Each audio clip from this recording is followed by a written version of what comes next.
So hello everyone, बेटा आ चुके हम लोग अपने केमिकल कोऑर्डिनेशन इन प्लांट के लेक्चर नंबर 2 में। वन शॉट सीरीज का हमने इसको दो पार्ट में बांट दिया था। पार्ट 1 अपना कंप्लीट हो चुका है और पार्ट 2 चालू हो गया। तो पार्ट 1 में लास्ट टॉपिक हमने क्या कवर किया था? ऑक्सीजन के रोल याद है आपको? एक बार इन रोल को दोबारा से रिवाइज करिए और फिर बढ़ते जाएंगे और अपने बाकी के हार्मोन्स को कवर अप करते हैं और फिर ट्रॉपिक मूवमेंट पढ़ते हैं। छोटा सा लेक्चर होगा और यहां से आपका ये चैप्टर दी एंड हो जाएगा। ठीक है, तो ऑक्सीजन के रोल क्या क्या बताए थे? Oxygen promote apical dominance. किसी भी प्लांट की एपिकल ग्रोथ को बढ़ाने के लिए कौन सा हार्मोन काम आता है? ऑक्सीजन काम आता है। दूसरा, oxygen promote abscission of old leaf and fruit while prevent abscission of new leaf and fruit. हमने बताया था कि ऑक्सीजन एक ऐसा हार्मोन होता है जो कि ओल्ड लीफ और ओल्ड फ्रूट के एब्सिशन को प्रमोट करता है, यानी उनको पेड़ से गिराता है, और न्यू लीफ और न्यू फ्रूट के एब्सिशन को प्रिवेंट करता है, यानी कि उनको बचाता है। तीसरा हार्मोन, इट प्रमोट पार्थिनोकार्पी। बिना फर्टिलाइजेशन के फ्रूट बनाने का जज्बा रखने वाला कौन होता है? ऑक्सीजन। सीडलेस फ्रूट्स बनाने में यानी पार्थिनोकार्पी फ्रूट बनाने में कौन सा हार्मोन काम आता है? ऑक्सीजन। चौथा बताया था कि ऑक्सीजन प्रमोट फ्लावरिंग इन पाइनएप्पल। पाइनएप्पल नाम के पेड़ में फ्लावरिंग प्रमोट करने का काम कौन से हार्मोन का होता है? ऑक्सीजन का होता है। पांचवा, oxygen promote rooting in stem cutting. आप किसी भी प्लांट में जब उसकी स्टेम कट करके उसको दोबारा से रीग्रो करते हो तो वहां पर रूटिंग प्रमोट करने का काम कौन कर रहा होता है? ऑक्सीजन कर रहा होता है। Last, auxin act as a weedicide. ये वीडीसाइड के तरीके एक्ट करता है। जितने भी डाइकॉन्ट या अननेसेसरी प्लांट्स होते हैं, अगर उसमें ऑक्सीजन की मात्रा बढ़ा दी जाए तो वो उसके लीव्स को गिरा देगा, या ये कह लो कि प्लांट को डिस्ट्रॉय कर देगा, मार देगा। 7 point, auxin promote cell division and xylem differentiation. अब यहां पर बेटा एक बात याद रखना, ऑक्सीजन प्रमोट सेल डिवीजन लिखा जरूर है, पर एक्चुअली में सेल को इलोंगेट करना प्लस उसको डिवाइड करना, ये किसी अकेले हार्मोन का रोल नहीं होता है। इसमें दो हार्मोन उठ के आगे आते हैं, एक ऑक्सीजन और दूसरा साइटोकाइनिन। ऑक्सीजन का काम होता है सेल को इलोंगेट करना, तो वहीं साइटोकाइनिन का काम होता है सेल को डिवाइड करना। तो यहां पर आप चाहें तो सेल डिवीजन को करेक्ट करके सेल इलोंगेशन भी लिख सकते हैं। Auxin promote cell elongation and xylem differentiation. Xylem को डिफरेंशिएट करने का काम भी कौन कर रहा होता है? ऑक्सीजन ही कर रहा होता है। आई होप आपको ये सारे रोल याद होंगे ऑक्सीजन के। और अब हम लोग आगे बढ़ते हैं और पढ़ते हैं अपना नेक्स्ट हार्मोन, जिबरेलिन या जिबरेलिक एसिड। ठीक है, तो आ गए बेटा हम अपने अगले हार्मोन पर, जो कि क्या है? Gibberellic acid. जैसा कि हमें पता है कि सारे हार्मोन्स की जो डिस्कवरी है वो चांस डिस्कवरी है, तो ऐसे इसकी भी डिस्कवरी ऐसी ही हो गई होगी एक्सीडेंटली, कि इस पे कोई पर्टिकुलर वर्क कर रहा होगा। एक्सीडेंटली हुई। कैसे हुई? एक साइंटिस्ट थे बेटा हमारे, ई क्यूरोसावा। ई क्यूरोसावा एक जापानी साइंटिस्ट थे जो एक राइस के प्लांट पे काम कर रहे थे। क्या काम कर रहे थे? इन्होंने एक डिसीज को ऑब्जर्व किया राइस के प्लांट पे। वो क्या डिसीज थी? कि ऐसा हो रहा है कि राइस की फील्ड में एक दो प्लांट ऐसे हैं जिनकी ग्रोथ अनवांटेड बढ़ती चली जा रही है और उसमें सीड भी अच्छे नहीं हो रहे हैं। तो ये डिसीज उनको कुछ अजीब सी लगी कि ये कैसी डिसीज है जिसमें प्लांट की हाइट भी बढ़ जा रही है और उसमें सीडलिंग भी नहीं हो रही है अच्छे से। तो इस डिसीज का नाम रखा उन्होंने फुलिश सीडलिंग डिसीज। फुलिश क्यों रखा समझ गए होंगे? क्योंकि अपने बाकी ग्रुप के लोगों से एक अलग ही बिहेव दिखा रहा है जिसका कोई मतलब नहीं है, अननेसेसरी अपनी ग्रोथ करता जा रहा है, सीड भी नहीं हो रहे हैं। अगर सीड बढ़ रहे होते तो बात पता लगती, फिर तो ये डिसीज ना होती, ये तो एक अच्छी चीज हो जाती। पर ये डिसीज थी जिसमें उसकी प्लांट की हाइट कंटिन्यू बढ़ती जा रही थी। ये हो क्यों रहा था? एक्चुअली वहां एक फंगस ने अटैक किया था। जिब्रेला फ्यूजिकोरे करके फंगस होती है, नाम नहीं याद रखना है, बस हमें इतना समझना है कि ई क्यूरोसावा नाम के साइंटिस्ट थे जो कि एक राइस प्लांट पे वर्क कर रहे थे। जो डिसीज उसकी हुई थी वो क्या? बेकन डिसीज कहलाती है और फुलिश सीडलिंग डिसीज कहलाती है। बेकन डिसीज में हो क्या रहा था कि किसी राइस के प्लांट में उसकी हाइट अचानक से बढ़ जा रही थी और उसमें सीडलिंग भी नहीं हो रही थी। बाद में जब पता लगा कि ये किस वजह से हो रहा है तो उनको ये बात सामने आई कि एक केमिकल वहां पर ग्रो कर जा रहा है किसी फंगस अटैक की वजह से, जिस केमिकल की वजह से वहां पर ये हाइट बढ़ती चली जा रही है। बाद में उन्होंने इस फंगस को आइसोलेट किया, स्टेराइल उसका फिल्ट्रेट निकाला और उस फिल्ट्रेट को जब दूसरे प्लांट पे अप्लाई किया तो उसकी भी हाइट बढ़ गई। तो वहां से क्या पता लगा कि ये केमिकल में ही कुछ ऐसा है जो इसकी हाइट को बढ़ा दे रहा है, जो इंटरनोड की लेंथ को बढ़ा दे रहा है। बाद में इस केमिकल का नाम क्या रखा गया? Gibberellic acid. और फिर बाकी साइंटिस्ट ने ऐसे अलग अलग केमिकल्स को अलग अलग जगह खोजना चालू किया गया। ये जनरली फंगस बनाते हैं इस केमिकल को, या हाइयर प्लांट्स बनाते हैं जैसे एंजियोस्पर्म और जिम्नोस्पर्म। हाइयर प्लांट्स और फंगस के द्वारा बनाया जाने वाला ये केमिकल जनरली क्या कर रहा होता है? प्लांट में उसकी हाइट को अननेसेसरी बढ़ा देता है, उसकी ग्रो करा देता है। कैसे हाइट बढ़ा रहा है? इंटरनोड की लेंथ बढ़ा के। ठीक है, तो जब उसको अप्लाई किया बाकी प्लांट में तो उसकी भी हाइट बढ़ गई। फिर उसके बाद ये डिस्कवरी हो गई। अगला आ गया साइट ऑफ सिंथेसिस, कि कहां पाया जाता है, कहां बन रहा होता है। तो ये या तो सीड में बन रहा होता है ताकि वहां की डोरमेंसी को ब्रेक कर सके या उसकी शूट की लेंथ को बढ़ा सके, या इंटरनोड के बेस में पाया जाता है ताकि इंटरनोड की लेंथ को बढ़ा सके। अलग अलग जिबरेलिक एसिड जब खोजे गए तो उनको नाम अलग अलग टाइप का दिया गया, जैसे GA1, GA2, GA3, मतलब बाकी साइंटिस्टों के रोल आए इसमें, और सारे साइंटिस्ट ने मिलकर जब इस पे वर्क किया, अलग अलग टाइप के जिबरेलिक एसिड्स को खोजा, तो उन्होंने उसका नाम दिया GA1, GA2, GA3 करके। बाद में पता लगा कि जिस केमिकल को वो GA3 नाम दे रहे हैं या थर्ड नंबर पे उन्होंने खोजा है, ये केमिकल का स्ट्रक्चर सेम वैसा ही है जिसपे ई क्यूरोसावा ने वर्क किया था और एक केमिकल को आइसोलेट किया था। तो वहां से हमें पता लगा कि ये जो GA3 नाम का जिबरेलिक एसिड है, ये फर्स्ट डिस्कवर्ड ये तुम्हारा जिबरेलिक एसिड है। तो GA3 तुम्हारा फर्स्ट डिस्कवर्ड जिबरेलिक एसिड हो गया, और यही है जो प्लांट में वाइडली यूज किया जाता है एक्सपेरिमेंटल पर्पस पे, या ये कह लो कि फील्ड में ग्रोइंग पर्पस पे। ठीक है, तो जिबरेलिक एसिड की कहानी पता लगी, हमने इसकी डिस्कवरी देखी। ई क्यूरोसावा एक राइस प्लांट पे काम कर रहे थे, कौन सी डिसीज पे काम कर रहे थे, ब्रेकन डिसीज या फुलिस सीडलिंग डिसीज पे काम कर रहे थे। वहां से इन्हें केमिकल आइसोलेट किया जिसका काम क्या था, वो हाइट को इंक्रीज कर दे रहा था। यही केमिकल क्या था, तुम्हारा जिबरेलिक एसिड था। यहां से हमें प्लांट का एक और हार्मोन मिल गया, जिसकी साइट क्या होती है, या तो सीड में बन रहा होता है या इंटरनोड के बेस में बन रहा होता है। बाकी साइंटिस्टों ने इसको जब आगे खोजा तो ये अलग अलग नाम रखे गए, GA1, GA2, GA3, पर GA3 का स्ट्रक्चर वैसा ही था सेम जैसा ई क्यूरोसावा ने खोजा था, तो इसलिए इसको फर्स्ट डिस्कवर्ड जिबरेलिक एसिड माना गया। दूसरा सबसे ज्यादा यही है जो यूज किया जाता है फील्ड में।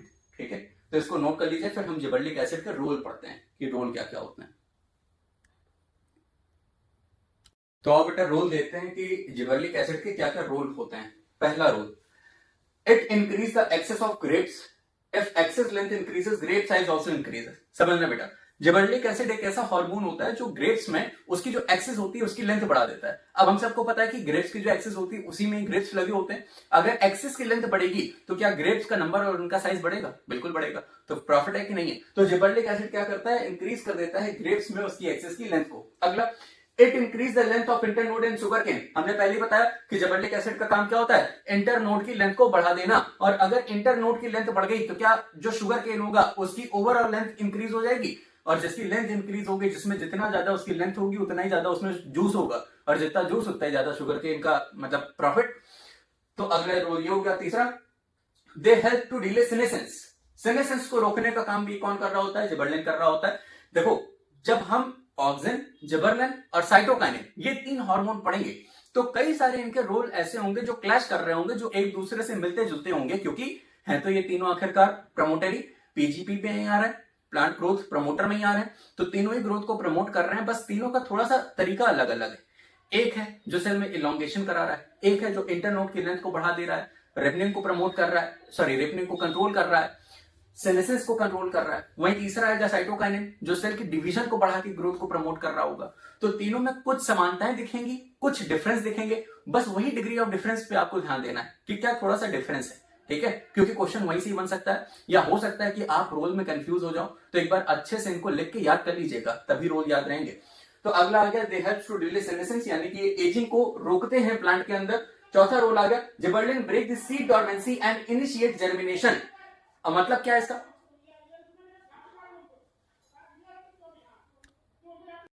तो पॉइंट हम लोग बेटा डिस्कस कर रहे थे कि जिबरेलिन जो होता है वो ब्रेक कर देता है सीड की डोरमेंसी को और इनिशिएट करता है जर्मिनेशन। होता क्या है बेटा कि जो सीड होता है वो अपने डोमिनेंट स्टेज में होता है, यानी कि उसमें कोई ग्रोथ नहीं हो रही होती है। क्यों नहीं हो रही होती है? क्योंकि सारी एंजाइमेटिक एक्टिविटी सप्रेस होती है, क्योंकि वो अपने अंदर वाटर को बहुत ना के बराबर होल्ड करके रखता है, और फूड भी बहुत लिमिटेड होता है, बस इतना कि वो सीड सर्वाइव कर जाए। जब तक उसको खाना पानी नहीं मिलता है तब तक वो सीड सुप्त अवस्था में रहता है, सोता रहता है, वो अपने आप को जर्मिनेट नहीं करता है। फिर इसी डोरमेंसी स्टेज को ब्रेक करने का काम कौन करता है? तुम्हारा जिबरेलिक एसिड। और जब तक डोरमेंसी ब्रेक नहीं होगी तब तक सीड जर्मिनेट नहीं करेगा। आपने देखा होगा कि सीड बाहर रहता है तो वो एकदम ठोस सा रहता है, सॉलिड स्ट्रक्चर में रहता है, और उसमें कोई प्लांट ग्रो नहीं करता है। पर जैसे ही उसको हम लोग पॉट में लगाते हैं, गमले में लगाते हैं, पॉटेड करते हैं उसको, तो वो तुरंत उससे शूट निकलना चालू हो जाती है। क्यों? क्योंकि पॉट में लगाते ही हमें क्या, सॉइल से उसको मिनरल मिल गए, तुमने बाहर से पानी दे दिया, पानी मिनरल उसके पास सफिशिएंट अमाउंट में आ गया, अब उसकी डोरमेंसी ब्रेक हो जाएगी, एंजाइम एक्टिव हो जाएंगे और जर्मिनेशन चालू हो जाएगा। तो यही काम कर रहा होता है जिबरेलिन तुम्हारा, कि वो सीड में उसकी डोरमेंसी को ब्रेक कर रहा होता है। अगला आ गया, it helps to improve shape and size of pear and apple. याद रखना बेटा, जनरली ये कहीं पर लिखा नहीं होता है, पर आपको याद होना चाहिए कि जिबरेलिक एसिड एक ऐसा हार्मोन है जो एप्पल और पियर जैसे फ्रूट्स में उसके शेप को, उसके साइज को मेंटेन रखने का काम कर रहा होता है। ठीक है। और लास्ट इसका आ गया इट प्रमोट माल्टिंग। अब ये वाला पॉइंट बेटा अगर आपको समझ में आए तो याद रखना, और अगर ना आए तो इसको लीव कर देना, क्योंकि माल्टिंग का मतलब क्या होता है, सुक्रोज को माल्टोज में चेंज कर देना। जिबरलिन नाम का एसिड, ये जो हार्मोन है, इसका काम होता है कि किसी भी सीड में उसके अंदर प्रेजेंट स्टार्च को माल्टोज में चेंज कर देना, और अगर वो माल्टोज में कन्वर्ट हो गया तो ये माल्टोज तुरंत ग्लूकोज में कन्वर्ट हो जाएगा और ग्लूकोज से हम मिथेनॉल का फॉर्मेशन कर पाएंगे। आपको पता होगा कि जो ब्रीविंग इंडस्ट्री होती है, जहां पर इथेनॉल, अल्कोहल, बियर, इन सब का फॉर्मेशन हो रहा होता है, वहां पर ये माल्टिंग, फर्मेंटेशन, ये सब बहुत काम आता है। तो जिबरलिन नाम का एसिड जो है हमारा, ये प्रमोट करता है माल्टिंग को, जो हेल्पफुल है कहां, ब्रीविंग इंडस्ट्री में, इथेनॉल फॉर्मेशन में, ठीक है। अगर समझ में आ जाए तो याद कर लेना, वरना इतने रोल काफी हैं जिबरलिक एसिड के। एक बार फटाक से देख लीजिए, नोट कर लीजिए, रिवाइज कर लीजिए मन में, और फिर हम लोग आगे बढ़ते हैं अपने अगले हार्मोन की तरफ, साइटोकाइनिन। तो चलते हैं बेटा अपने अगले हार्मोन पर, वो क्या है, साइटोकाइनिन। अब साइटोकाइनिन की डिस्कवरी कैसे हुई, इसमें ऐसा क्या एक्सीडेंट हो गया कि साइटोकाइनिन डिस्कवर हो गया, समझते हैं। साइटोकाइनिन की डिस्कवरी में जो मेन रोल है वो स्कूग और मिलर का है। स्कूग और मिलर दो साइंटिस्ट थे जो किस पे वर्क कर रहे थे, टिश्यू कल्चर पे। जिसको नहीं पता है टिश्यू कल्चर क्या होता है या कल्चर करना क्या होता है, हम आपको बता दे रहे हैं। अगर बेटा हम किसी लिविंग चीज को लेबोरेटरी में आर्टिफिशियली ग्रो कर रहे होते हैं तो इसको कल्चर करना बोलते हैं। तो यहाँ पर टिश्यू कल्चर की बात हो रही है, तो जाहिर सी बात है कि स्कूग और मिलर किसी चीज के टिश्यू के सेल्स को कल्चर कर रहे होंगे, ग्रो कर रहे होंगे। तो यहाँ पर इनने क्या किया कि एक प्लांट के पिच सेल लिए और पिच सेल को कल्चर करना चालू किया। फिर जब ये कल्चर कर रहे थे तो इनको क्या करना था कि उस सेल से कैलस फॉर्म करना था। कैलस क्या होता है, कैलस एक सेल का मास होता है। समझो कि जब सेल काफी ज्यादा डिवाइड करके एक छोटा सा मास बना लेते हैं तो उसको कैलस बोला जाता है। तो एक कैलस बनाने की कोशिश कर रहे थे। तो क्या हुआ कि जब पिच सेल को ग्रो किया तो बनाना है कैलस, क्या करेंगे, अलग अलग उस पर एक्सपेरिमेंट करेंगे। एक्सपेरिमेंट के दौरान एक बार उन्होंने ऑक्सीजन डाल दिया, एक बार ऑक्सीजन के साथ ईस्ट एक्सट्रैक्ट डाल दिया, एक बार ऑक्सीजन के साथ कोकोनट वाटर डाल दिया। तो ऐसे कर करके उनको पता लगा कि जैसे ही वो पिच सेल में जिनको वो कल्चर कर रहे हैं, इसमें अगर वो ऑक्सीजन के साथ कोकोनट वाटर या ईस्ट एक्सट्रैक्ट को ले रहे हैं तो ये रैपिडली ग्रो कर रहा है और कैलस फॉर्म कर दे रहा है। इतनी बात इनको समझ में आई। इनके ये बात समझ में आने लगी कि इसमें कुछ तो ऐसा है जो यहां पर सेल डिवीजन को प्रमोट कर रहा है और इसको कैलस में बदल रहा है। जब ये बात समझ में आने लगी तो इससे वो चीजें एक्सट्रैक्ट करने की कोशिश करी, और जब एक्सट्रैक्ट करने की कोशिश करी तो वही क्या निकला, हार्मोन निकला, साइटोकाइनिन। साइटोकाइनिन के बारे में बेटा एक बात याद रखना कि ये दो तरीके से एक्सट्रैक्ट किया गया था। एक ये एनिमल बेस पे एक्सट्रैक्ट किया गया था, फिश के डीएनए पे, और एक ही प्लांट बेस पे एक्सट्रैक्ट किया गया था। दोनों का अलग अलग नाम होता है। जैसे इसके एग्जांपल देखो, एग्जांपल में एक है काइनेटिन और एक है जिएटिन। जो काइनेटिन नाम का साइटोकाइनिन होता है, इसको आइसोलेट किया था हेरिंग नाम के फिश के स्पर्म डीएनए से। हेरिंग नाम के फिश के स्पर्म डीएनए से जो आइसोलेट किया था हार्मोन, उसका नाम क्या था, काइनेटिन। और काइनेटिन का रोल कैसा था, साइटोकाइनिन की तरीके। और दूसरा था जिएटिन। जिएटिन को हमने कहां से आइसोलेट किया, ये मेज और कोकोनट वाटर से आइसोलेट किया गया, जो कि एक प्लांट बेस्ड साइटोकाइनिन था। तो अब दिमाग में कंफ्यूजन आ रहा होगा कि पर हम लोग प्लांट हार्मोन रहे, इनको फाइटो हार्मोन बोला जाता है, तो ये एनिमल से कैसे एक्सट्रैक्ट किया जा रहा है। ऐसा समझो कि हार्मोन है क्या, है तो केमिकल फॉर्म लिविंग ऑर्गेनिज्म में हो रहा है। तो अगर उसकी फंक्शनिंग सिमिलर है तो उसको नाम हम लोग वैसा ही दे सकते हैं। अब यहां पर हेरिंग फिश के स्पर्म डीएनए से जो केमिकल हमें एक्सट्रैक्ट करने को मिला, वो भी सेल डिवीजन को प्रमोट कर रहा था। और साइटोकाइनिन का काम भी क्या होता है, सेल डिवीजन को ही प्रमोट करना। तो वहां से ही इसको हमने उसे रिलेट कर दिया, और ये हमें पता लगा कि जो पहला एनिमल बेस्ड साइटोकाइनिन आइसोलेट किया गया वो हेरिंग फिश के स्पर्म डीएनए से किया गया, और दूसरा जो प्लांट बेस्ड पहला साइटोकाइनिन डिस्कवर किया गया या आइसोलेट किया गया, वो क्या था, जिएटिन था। तो साइटोकाइनिन के बारे में ये बातें समझ में आ रही। इसकी एक्सीडेंटल डिस्कवरी कैसे हुई, स्कूग और मिलर नाम के साइंटिस्ट टिश्यू कल्चर पे काम कर रहे थे। उनने टिश्यू को ग्रो करके कैलस बनाने की कोशिश करी। जब कैलस बनाने की कोशिश करी तो उसमें अलग अलग चीजें डाली। जब उन्होंने ऑक्सीजन और ईस्ट एक्सट्रैक्ट को एक साथ उसमें डाला तो इनको पता लगा कि यहाँ पर रैपिडली सेल डिवीजन हो रही है और फटाक से यहाँ पर कैलस का फॉर्मेशन हो जा रहा है। बाद में जब इसको एक्सट्रैक्ट किया गया तो पता लगा कि ये साइटोकाइनिन की वजह से हो रहा था। साइटोकाइनिन क्या करता है कि एक ऐसा हार्मोन है जो सेल की डिवीजन प्रमोट करता है। याद करो, ऑक्सीजन में बताया था कि वहां पर सेल डिवीजन नहीं, सेल इलोंगेशन होना चाहिए। सेल इलोंगेशन करना साइटोकाइनिन ऑक्सीजन का काम होता है, और उस इलोंगेटेड सेल को डिवाइड करके दो सेल में बदल देना साइटोकाइनिन का काम होता है। एक्चुअली में साइटोकाइनिन पता है क्या करता है, जिसने पढ़ा रखा होगा उसको पता होगा कि जब सेल डिवाइड कर रहा होता है तो डिवीजन के टाइम पर दो फेजेस आती हैं। एक साइटोकाइनेसिस और एक कैरियोकाइनेसिस। कैरियोकाइनेसिस का मतलब होता है न्यूक्लियस को डिवाइड करना और साइटोकाइनेसिस का मतलब होता है सेल साइटोप्लाज्म को डिवाइड करना। तो साइटोकाइनेसिस को प्रमोट करने वाला, इसको इंड्यूस करने वाला कौन होता है? ये तुम्हारा साइटोकाइनिन नाम का हार्मोन होता है। तो अगर साइटोकाइनिन साइटोकाइनेसिस को प्रमोट करेगा तो जाहिर सी बात है कि सेल डिवीजन को प्रमोट करेगा। तो हम बोल देते हैं कि साइटोकाइनिन का मेन काम क्या होता है? सेल डिवीजन को प्रमोट करना, डिवीजन को रैपिड करना। तो ये बात नोट कर लीजिए, फिर आगे हम लोग पढ़ते हैं इसके रोल की तरफ कि साइटोकाइनिन के क्या क्या रोल होते हैं। तो पढ़ते हैं बेटा साइटोकाइनिन के रोल क्या क्या होते हैं। तो इसके रोल में बेटा सबसे पहली बात तो ये समझो कि इसके रोल में बहुत ज्यादा आपको दिमाग लगाना ही नहीं है, बहुत छोटे छोटे रोल हैं। मेन काम इसका क्या है? सेल डिवीजन का, बस इस बात को पकड़ के चलना। साइटोकाइनिन का पहला रोल है, cytokinin stimulate plant growth by cell division even in non meristematic region. अब ये बात कैसे समझनी है? ऐसा समझो कि प्लांट में जब भी डिवीजन हो रही होती है या ग्रोथ की बात आती है तो उसमें सबसे पहला नाम आता है मेरिस्टेमेटिक रीजन का, क्योंकि मेरिस्टेमेटिक रीजन में मेरिस्टेमेटिक टिश्यूज पाए जाते हैं जिनका काम ही होता है खुद को डिवाइड करके प्लांट की ग्रोथ कराना।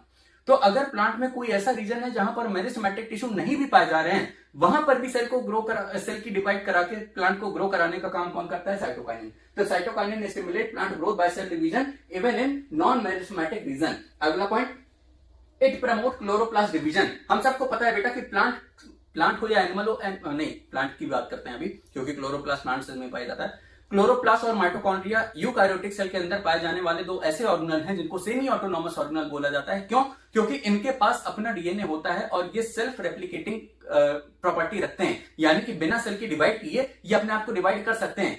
अब खुद को डिवाइड करने के लिए किसी हार्मोन का अगर रोल है तो वो साइटोकाइनिन है। साइटोकाइनिन एक ऐसा हार्मोन है जो क्लोरोप्लास्ट के डिवीजन को प्रमोट करता है। और खुद सोचो, क्लोरोप्लास्ट एक ऐसा ऑर्गेनल होता है जिसके अंदर क्लोरोफिल पाया जाता है। तो अगर क्लोरोप्लास्ट का डिवीजन करेगा और क्लोरोप्लास्ट की संख्या बढ़ेगी तो क्लोरोफिल बढ़ेगा कि नहीं बढ़ेगा? बिल्कुल बढ़ेगा। तो यहां पर लिखा हुआ है it promote chloroplast division hence increase chlorophyll, अपने आप ही इंक्रीज कर जाएगा। Stop apical dominance and promote growth of lateral branches. हमने बताया था कि ऑक्सिन का काम होता है कि प्लांट में उसकी ब्रांचेस को नहीं, उसके टिप को प्रमोट करना और उसकी यूनिलेटरल ग्रोथ बढ़ाना, यानी एपिकल डोमिनेंस हो करना।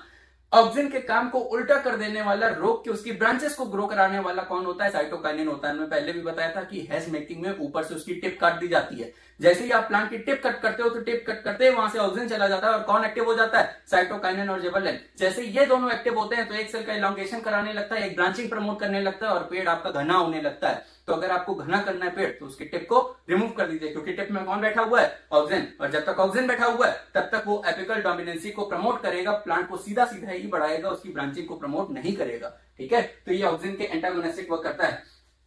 अगला है रूट डेवलपमेंट और शूट डेवलपमेंट। हमने ऑक्सिन में एक रोल बताया था कि रूटिंग इन स्टेम कटिंग।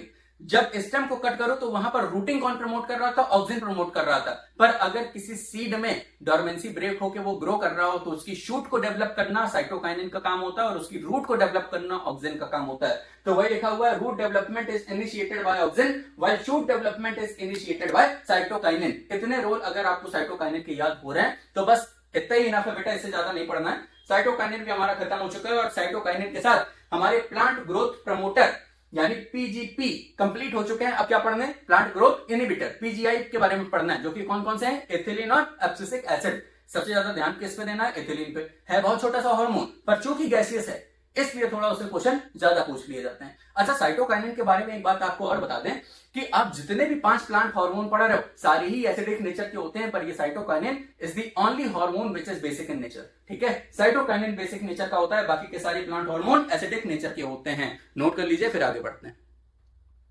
अब ये जो बेटा बाकी के हमारे 2 हार्मोन है ना प्लांट ग्रोथ इनहिबिटर के, इनको पढ़ना बहुत आसान है क्योंकि बहुत छोटे छोटे हार्मोन है। बस ये है कि कुछ मेन डाटा को दिमाग में रखिएगा।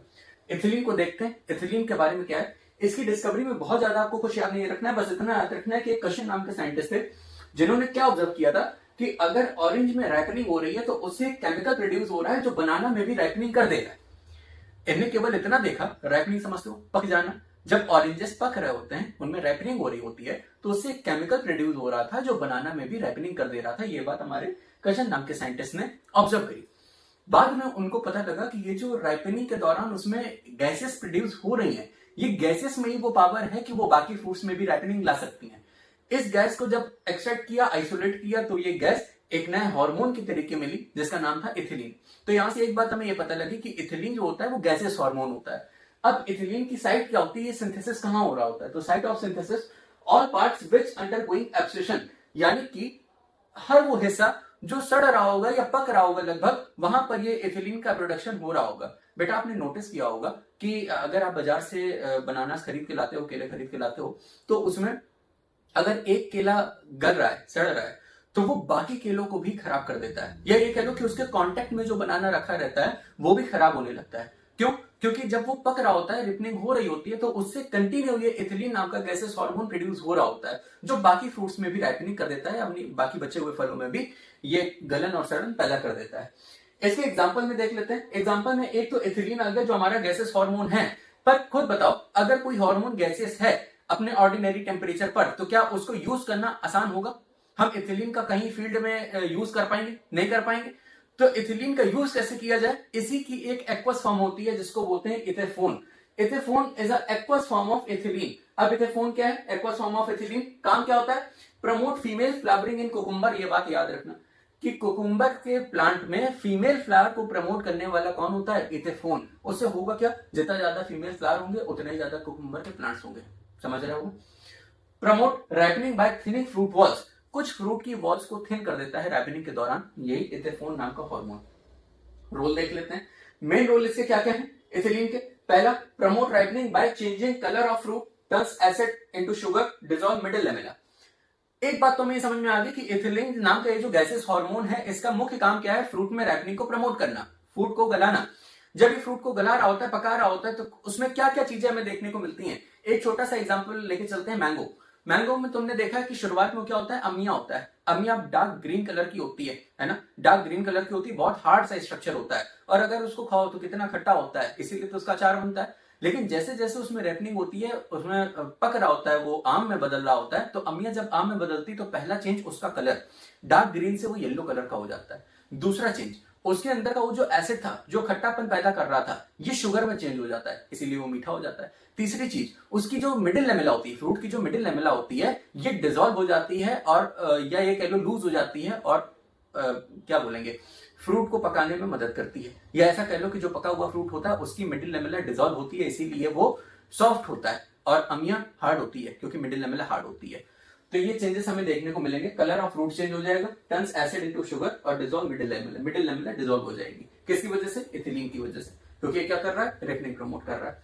अगला, promote root hair development, increase surface area. Confuse नहीं होने का। ऑक्सिन में बताया था कि ऑक्सिन रूटिंग को प्रमोट कर रहा है, रूट बनाने को प्रमोट कर रहा है, पर रूट की ब्रांचेस बनाना, उसमें रूट हेयर का डेवलपमेंट होना, ये किसके हाथ में है? इथिलीन के हाथ में है। जितना ज्यादा बेटा रूट हेयर बनेंगे, उतना ज्यादा रूट का सरफेस एरिया बढ़ेगा, उतना ही ज्यादा एब्जॉर्प्शन में आसानी रहेगी। ठीक है, तो promote root hair development and increase the surface area. Last, inducing flowering in mango. Mango plant में ये फ्लावरिंग को इंड्यूस कर रहा है। अब देखो, जब हम इथिलीन के रोल पढ़ रहे हैं ना, तो इसमें कुछ रोल हैं जो हमें यूजफुल लग रहे हैं, और कुछ हैं जो लग रहा है कि ये नुकसान पहुंचा रहे हैं। अब रिपनिंग प्रमोट करना एक हद तक सही भी है, पर धीरे धीरे वो गला के सड़ा ही देता है, खतरा है। अब यहां पर रूट हेयर का डेवलपमेंट एक अच्छा रोल है। हमने शुरुआत में ही आपको बताया था कि इथिलीन नाम का जो हार्मोन होता है, ये प्लांट ग्रोथ प्रमोटर की तरीके भी एक्ट करता है और इनिबिटर की तरीके भी एक्ट करता है, पर मैक्सिमम काम इसका इनिबिटर की तरीके होता है, इसलिए हम इसको इनिबिटर में रखते हैं। जितनी बातें बेटा इथिलीन में बताई हैं, इससे ज्यादा आपको नहीं पढ़नी है। ये बातें आप देख लीजिए, नोट कर लीजिए, पढ़ लीजिए, इतना इनफ है आपके लिए। इथेफोन वाली बात याद रखना, क्योंकि ये जनरली बुकों में नहीं दिया होता है, और ऐसे पॉइंट्स अगर आप अपने पेपर में लिखते हो तो ये आपके आंसर में चाचान लगाते हैं, या आपके आंसर को बाकियों के आंसर से अलग करते हैं, और यही जरूरी भी होता है बेटा। देखो, पढ़ा सब रहे हैं, पढ़ सब रहे हैं, सब अच्छा लिख लेते हैं, पर जब हमारा आंसर कुछ कीवर्ड्स ऐसे लेके आए जो बाकियों से अलग हो, तभी तो वो अलग से नजर आएगा, तभी हमें फुल मार्क्स मिलेंगे। तो इन चीजों को नोट कर लीजिए एक बार, फिर आगे बढ़ते हैं एब्सिसिक एसिड की तरफ। बढ़ते हैं बेटा अपने नेक्स्ट हार्मोन की तरफ, जो कि क्या है? Abscisic acid. ग्रोथ प्रमोटर है, इनिबिटर है? इनिबिटर है। तो एब्सिसिक एसिड की डिस्कवरी में याद रखना कि 1960s के अराउंड अलग अलग जगह कुछ 3 केमिकल खोजे गए, जैसे इनिबिटर बी, डॉर्मेंट और एब्सिशन सेकेंड। ये 3 केमिकल अलग अलग जगह पे खोजे गए, पर बाद में जब इनको स्टडी किया गया तो पता लगा कि ये तीनों ही सेम केमिकल फॉर्मूला के साथ आते हैं, सेम तरीके का स्ट्रक्चर शो करते हैं, तो इनका एक कंबाइंड नेम रख दिया गया abscisic acid. Later it was identified that all 3 chemical are same and they named as abscisic acid. इतनी बात याद आई? हो गया। एब्सिसिक एसिड की डिस्कवरी में बस इतनी बात याद रखना, 1960s के अराउंड ये तीन अलग अलग केमिकल अलग अलग जगह पे खोजे गए। बाद में पता लगा कि ये तीनों ही केमिकल सेम प्रॉपर्टी रखते हैं, इसलिए इनका कंबाइंड नेम रख दिया गया एब्सिसिक एसिड। इनकी लोकेशन की बात करी जाए, लोकेशन या साइट ऑफ सिंथेसिस कहां पर पाए जाते हैं, तो एक गार्ड सेल में पाए जाते हैं और सीड में पाए जाते हैं। गार्ड सेल में अगर पाए जा रहे हैं तो दिमाग में एक बात क्लिक करी होगी कि इसका जनरली काम स्ट्रोमेटा से रिगार्डिंग होगा, क्योंकि गार्ड सेल में पाया जा रहा है। हाँ बेटा, गार्ड सेल में एब्सिसिक एसिड नाम का हार्मोन पाया जाता है जो कि स्ट्रोमेटा की क्लोजनिंग को कंट्रोल करता है। कब? जब वाटर का स्ट्रेस हो प्लांट के अंदर। अगर प्लांट के अंदर वाटर का स्ट्रेस होगा तो स्ट्रोमेटा को क्लोज कर देने वाला अगर कोई हार्मोन है तो वो कौन सा होगा? Abscisic acid. तो इसके रोल देख लेते हैं। Promote seed dormancy. अभी तक हमने पढ़ा कि जिबर्लिन नाम का एसिड था जो सीड डोरमेंसी को ब्रेक कर रहा था, सीड को जर्मिनेट करने में मदद कर रहा था। ये उसी एसिड के अगेंस्ट वर्क करता है और सीड डोरमेंसी को प्रमोट कर रहा होता है। इनहिबिटर है तो जाहिर सी बात है कि बाकी से अलग ही रोल होगा। लिखा भी हुआ एक्ट अगेंस्ट जिबर्लिक एसिड।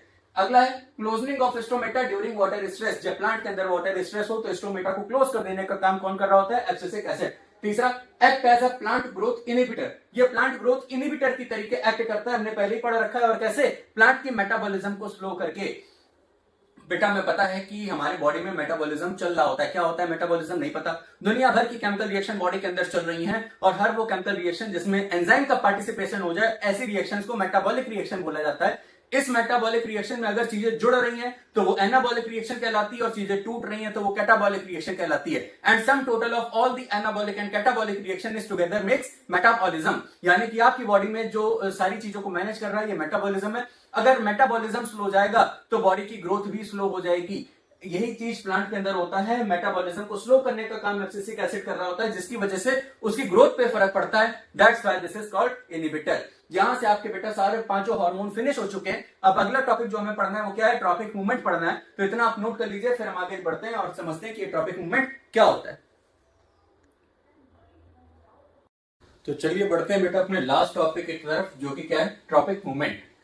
हम इस चैप्टर में बेटा शुरुआत से ये पढ़ते आ रहे हैं कि प्लांट में नर्वस सिस्टम नहीं होता है, पर फिर भी कुछ केमिकल्स ऐसे बन रहे होते हैं जिसकी वजह से प्लांट एक्सटर्नल स्टिमुलस के अगेंस्ट कुछ रिस्पॉन्स दे पाता है। उन्हीं रिस्पॉन्सेस को, या ये कह लो कि कुछ एक्सटर्नल एनवायरनमेंट से मिले स्टिमुलस के अगेंस्ट अगर प्लांट कोई एक्शन करता है या प्लांट मूवमेंट शो करता है तो उन्हीं मूवमेंट को क्या बोला जाता है? ट्रॉपिक मूवमेंट बोला जाता है। ठीक है, मतलब इसको बिल्कुल भी डिफिकल्ट ना बनाना। ये समझो कि सलीना में इसको एक तो पेज में डिफाइन कर रखा है, जरूरत ही नहीं है, जरूरत ही नहीं है। अपने आप ही आप इसका डाटा लिख सकते हो। क्यों? क्योंकि बहुत कुछ खास है ही नहीं। हमने शुरुआत से भाई इस चैप्टर में पढ़ा क्या है? शुरुआत से हमने यही तो पढ़ा है कि auxin, gibberellin, cytokinin, ethylene, abscisic acid जैसे इसमें हार्मोन बन रहे हैं और इन हार्मोन की वजह से प्लांट अलग अलग चीजें शो कर रहा है। कोई सेल डिवीजन करा रहा है, कोई ग्रोथ करा रहा है, कोई एब्सिशन करा रहा है, तो कोई फ्रूट में राइपनिंग करा रहा है, एटसेट्रा एटसेट्रा। हमने जितने भी रोल पढ़े इन सब में हमने केवल एक बात पढ़ी है कि प्लांट के अंदर कुछ ऐसे केमिकल्स बन रहे होते हैं जिनकी वजह से प्लांट रिस्पॉन्स कर पाता है। अब उन्हीं रिस्पॉन्सेस को लेकर हम ये पढ़ रहे हैं कि अगर एनवायरनमेंट से मिले स्टिमुलस के अगेंस्ट प्लांट कोई मूवमेंट शो करता है तो इन्हीं मूवमेंट को क्या बोला जाता है? ट्रॉपिक मूवमेंट बोला जाता है। डेफिनेशन क्या लिखी हुई है? ट्रॉपिक मूवमेंट को ट्रॉपिज्म भी बोला जाता है। It is a slow directional growth responses of a plant toward और अवे फ्रॉम द स्टिमुलस। यानी कि जो बाहर से स्टिमुलस मिल रहा है इसके या तो प्लांट टुवर्ड मूवमेंट शो करेगा, यानी उसकी तरफ मूवमेंट शो करेगा, या उसके अवे, उससे अलग हट के मूवमेंट शो करेगा।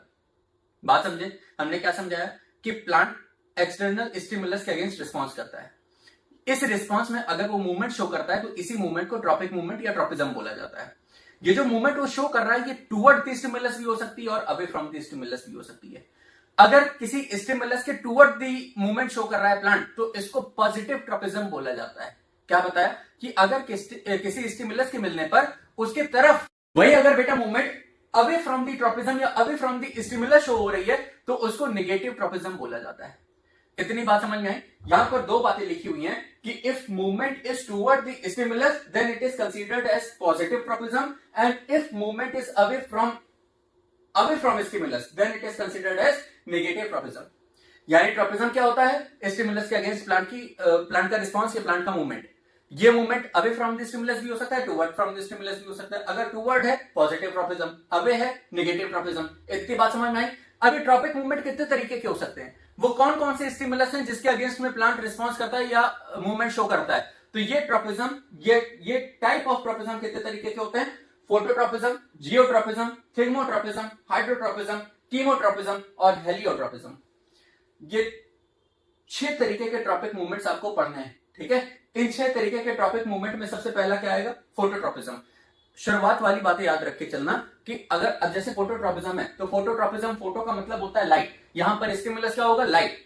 अगर लाइट पड़ने पर प्लांट की मूवमेंट लाइट की तरफ हो रही है तो ये टुवर्ड द मूवमेंट हुई, अवे फ्रॉम द स्टिमुलस हुई, ये टुवर्ड द स्टिमुलस हुई। तो ऐसे ट्रोपिज्म को, ऐसे फोटोट्रोपिज्म को पॉजिटिव फोटोट्रोपिज्म बोला जाएगा। और अगर प्लांट में लाइट पड़ने पर अवे फ्रॉम द लाइट यानी away from the stimulus plant की मूवमेंट हो रही है तो ऐसे ट्रोपिज्म को नेगेटिव फोटोट्रोपिज्म बोला जाएगा। इतनी बात समझ में आ रही? अब एक ही प्लांट में आपको ये दोनों ट्रोपिज्म एक साथ देखने को मिल सकते हैं कि नहीं? अरे बिल्कुल मिल सकते हैं। आप ये देखो कि प्लांट का जो शूट हिस्सा होता है वो शूट जो है वो टुवर्ड द लाइट ग्रो कर रही होती है और रूट जो है वो away from the light grow कर रही होती है। शूट को जहां पर सनलाइट मिल रही होगी उसकी बेंडिंग उसी साइड होगी या उसकी ग्रोथ उसी तरफ होगी। तो शूट प्लांट की पॉजिटिव फोटोट्रोपिज्म शो करती है, वहीं रूट प्लांट की नेगेटिव फोटोट्रोपिज्म शो करती है। बात समझ में आई? अगला क्या है? जियोट्रोपिज्म। जियोट्रोपिज्म का मतलब क्या है? स्टिमुलस यहां पर क्या होगी? ग्रेविटी। अगर प्लांट का कोई पार्ट ग्रेविटी की तरफ मूव कर रहा है तो पॉजिटिव जियोट्रोपिज्म, अगर away from the gravity move कर रहा है नेगेटिव जियोट्रोपिज्म। फिर वही एग्जांपल आ जाएगा, शूट देखो हमेशा ऊपर की तरफ मूव करती है, ग्रेविटी के अगेंस्ट मूव कर रही है, अगेंस्ट मूव कर रही है तो पॉजिटिव जियोट्रोपिज्म होगा कि नेगेटिव होगा? नेगेटिव होगा, नेगेटिव जियोट्रोपिज्म। और root toward the gravity move करती है तो ये कैसा होगा? पॉजिटिव जियोट्रोपिज्म होगा। अगला क्या आ गया? थिग्मोट्रोपिज्म। थिग्मोट्रोपिज्म में स्टिमुलस क्या है? टच मी नॉट प्लांट को देखा होगा। वैसे टच मी नॉट प्लांट का एग्जांपल हटाते हैं, रेयर हो गया है। आप ये समझो कि कोई भी प्लांट होता है जिसमें स्टेम टेंड्रिल्स होती हैं, जैसे कसुटा हो गया, आपका स्वीट पी हो गया, तो इनमें जो है इसकी बेल टाइप की होती है और बेल को क्लाइंब करने के लिए एक सहारा चाहिए होता है। उसको कोई भी खंबा या कोई डंडा, कोई प्लास्टिक का कुछ भी मिल जाए वो उसी पे राउंड करती चली जाती है। उसको कैसे पता लगा? क्योंकि उसकी स्टेम टेंड्रिल के टॉप पर एपेक्स पर कुछ टच रिसेप्टर्स होते हैं जिसकी वजह से उसको पता लगता है कि हाँ यहां पर कोई बेस है जिसके अगेंस्ट वो अपना क्लाइंब कर पाती है या अपने पूरे प्लांट को सपोर्ट दे पाती है। तो वो किसके टच स्टिमुलस के अगेंस्ट में रिस्पॉन्स कर रही है? टुवर्ड में रिस्पॉन्स कर रही है। टुवर्ड में रिस्पॉन्स कर रही है तो कैसा मूवमेंट हो गया? थिग्मोट्रोपिज्म हो गया। इसमें पॉजिटिव नेगेटिव की कोई बात ही नहीं आती है। इसमें अगर टच के अगेंस्ट कोई रिस्पॉन्स, टच के टुवर्ड कोई प्लांट रिस्पॉन्स कर रहा है, किसी प्लांट की स्टेम टेंड्रिल किसी को बेस बनाकर उस पर क्लाइंब कर रही है तो ऐसा ट्रॉपिक मूवमेंट कहलाता है थिग्मोट्रोपिज्म। अगला क्या आ गया? हाइड्रोट्रोपिज्म। नाम से पता लग गया, हाइड्रो मतलब वाटर। अगर वाटर के टुवर्ड मूवमेंट हो रही है positive hydrotropism, away from the water movement हो रही है नेगेटिव हाइड्रोट्रोपिज्म। अब तुम खुद ही इतने होशियार हो कि तुम अपने आप बता सकते हो कि प्लांट का कौन सा पार्ट पानी की तरफ बढ़ता है और कौन सा पार्ट पानी से दूर बढ़ रहा होता है। शूट बेटा, शूट जो है वो away from the water move कर रही होती है तो वो कैसा ट्रॉपिक मूवमेंट शो करेगी? Negative hydrotropism. और रूट जो है वो वाटर की तरफ मूव कर रही है, वो कैसा शो करेगी? Positive hydrotropism. अगला क्या आ गया? कीमोट्रोपिज्म। कीमो मतलब केमिकल। केमिकल से रिलेटेड कोई ट्रॉपिक मूवमेंट आपने पढ़ा है क्या? अरे लास्ट क्लास में फ्लावर चैप्टर पढ़ा था, फ्लावर के बाद पॉलिनेशन पढ़ा था। पॉलिनेशन में एक टॉपिक आता है पॉलन पिस्टल इंटरेक्शन, यानी किसी भी प्लांट स्पीसीज का पॉलन किसी भी स्पीसीज में जाके लैंड करके फर्टाइल नहीं कर सकता है, स्पीसीज का सेम होना जरूरी होता है। और पॉलन को कैसे पता लगा कि स्पीसीज सेम है? जैसे ही पॉलन स्टिग्मा पर लैंड करता है तो कुछ केमिकल्स होते हैं जो पॉलन और पिस्टल के बीच में इंटरेक्शन बना रहे होते हैं। अगर ये इंटरेक्शन बन जाता है तभी पॉलन ट्यूब का फॉर्मेशन होता है, वरना नहीं होता है। तो ये जो यहाँ पर केमिकल के थ्रू पॉलन ट्यूब का मूवमेंट हो रहा है ये भी ट्रॉपिक मूवमेंट है और ऐसा ट्रॉपिक मूवमेंट क्या कहलाता है? कीमोट्रोपिज्म कहलाता है। जिन बच्चों ने लास्ट क्लास में पढ़ रखा है उनको मेरी बात समझ में आ रही होगी, जिनका लास्ट क्लास भी बेकार गया है उसको ये बात नहीं समझ में आ रही होगी, कोई बात नहीं, फ्लावर चैप्टर को भी कभी ना कभी लेके यहाँ पर कवर कर दिया जाएगा। फिलहाल बस इतना समझो कि जैसे ह्यूमंस में होता है कि स्पीसीज सेम होनी चाहिए सेक्सुअल रिप्रोडक्शन के लिए, वैसे ही प्लांट में भी होता है कि स्पीसीज सेम होनी चाहिए सेक्सुअल रिप्रोडक्शन के लिए। पर ह्यूमन में तो नर्वस सिस्टम है, हमें पता है क्या अच्छा है क्या बुरा है, कौन अपना है कौन पराया है। प्लांट में कैसे पता लगता है? प्लांट में जब पॉलन किसी स्पीसीज का अगर दूसरी स्पीसीज पे जाके लैंड करता है तो वहां पर स्टिग्मा उस पॉलन को एक्सेप्ट नहीं करता है, विड्रॉ कर देता है। तो ऐसे में क्या होता है कि वहां फर्टिलाइजेशन नहीं हो पाता है। तो पॉलन पिस्टल का इंट्रैक्शन होना जरूरी है पॉलन ट्यूब के फॉर्मेशन के लिए। और ये जो पॉलन ट्यूब का फॉर्मेशन हो रहा है ये भी एक टाइप का ट्रॉपिक मूवमेंट है जो किसकी वजह से हो रहा है? कीमोट्रोपिज्म की वजह से हो रहा है। लास्ट आ गया बेटा, ये आपकी बुक में एक छोटे से कॉलम बॉक्स में लिखा हुआ है, इसके बारे में कोई अलग से चर्चा नहीं करी हुई है।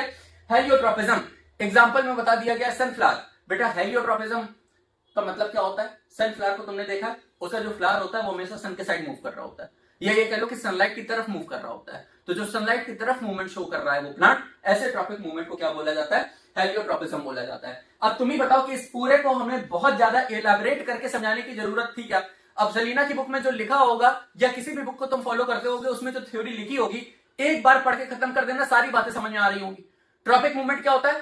प्लांट के वो मूवमेंट जो स्टिमुलस के अगेंस्ट वो शो कर रहा होता है, उनको क्या बोला जाता है? ट्रॉपिक मूवमेंट बोला जाता है। अब ये जो ट्रॉपिक मूवमेंट हो रहे हैं ये स्टिमुलस की तरफ भी हो सकते हैं और इससे दूर भी हो सकते हैं। अगर टुवर्ड द स्टिमुलस हो रहे हैं पॉजिटिव ट्रॉपिज्म, अगर अवे फ्रॉम द स्टिमुलस हो रहे हैं नेगेटिव ट्रॉपिज्म। ये ट्रॉपिक मूवमेंट के टाइप होते हैं क्या? बिल्कुल होते हैं। कितने होते हैं? 6 होते हैं। कौन कौन से? Phototropism, geotropism, thigmotropism, hydrotropism, chemotropism, हेलियोट्रॉपिज्म।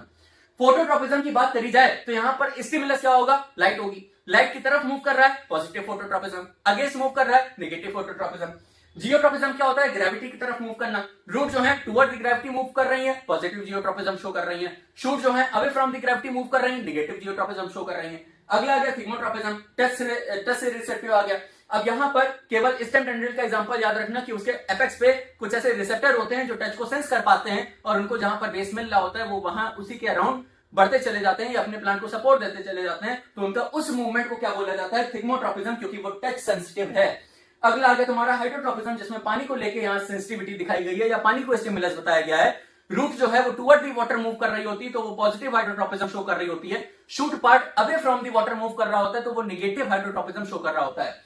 फिर आ गया तुम्हारा कीमोट्रॉपिज्म, जिसको अभी बताया पॉलन पेस्टिवल इंटरेक्शन, बेटा केमिकल के थ्रू अगर मूवमेंट हो रही है कीमोट्रॉपिज्म हो जाएगा। हेलियोट्रॉपिज्म, सनफ्लावर एक एग्जांपल, अगर टुवर्ड द सनलाइट मूवमेंट हो रही है ऐसे ट्रॉपिक मूवमेंट को क्या बोला जाएगा? हेलियोट्रॉपिज्म। और यहां से ट्रॉपिक मूवमेंट और उसके एग्जांपल्स भी यहां पर खत्म होते हैं और ये चैप्टर होता है दी एंड। बेटा होप सो आपको ये चैप्टर समझ में आया होगा। अगर कहीं कोई भी डाउट हो तो 2 काम कर सकते हो, या तो लेक्चर को रिवाइंड करके दोबारा से देख सकते हो या कमेंट बॉक्स पे अपना डाउट पुट कर सकते हो, मैं उसको देखूंगा और आपका रिप्लाई पर्सनली दूंगा। ठीक है, मिलते हैं अगले चैप्टर में, देखते हैं फिर कौन सा उठाया जाए चैप्टर। ठीक है, बाय बाय।